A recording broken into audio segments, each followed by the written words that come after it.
Nzuri. Kweli. Umependeza. Sisi nguo umezipata wapi? Nimeshakwambia kazi tunayoifanya nikipata tunapendeza vizuri ili ionekane niko vizuri. Na wewe siku nikipata utapendeza vizuri. Kweli sasa hivi umejipata. Hata mimi naona mpaka ni unanivutia. Hapana, sio nimejipata. Sema ndio hivyo. Mama tu kubadilika kwa muda. Sio kesho utakuwa hivi. Unajua maisha yangu yenyewe si alivyo. Mimi nimekota makopo tu. Sina chochote useme nitabadilika hivi. Lakini unanifurahisha bwana. Leo kidogo hata nikitembea na wewe watu wasema yeye kweli mwanaume. Kweli. Umekucha sasa. Kwa hiyo kukuazima leo tu nguo zangu tayari ushangwa na pisi, si ndio? Hapana. So hapana. Yaani nimekuazima leo tu utoke na ushapata na demu.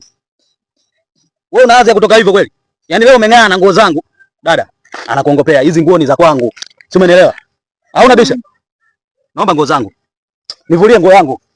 Yaani leo tu na wewe umetoka vaa nguo zako za kila siku. Sio unachukua nguo za watu. Vua.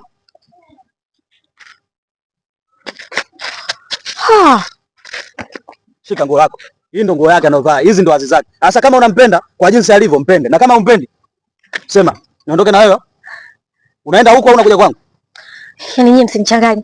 Wewe umeniambia una nguo nzuri, hizo nguo kaniambia amezipata yeye kajipata. Kajipata wapi nguo nzuri? Huyu jinsi alivyo ndo miondoko yake hivyo. Sasa sema unaenda kwa huyu unakuja kwangu.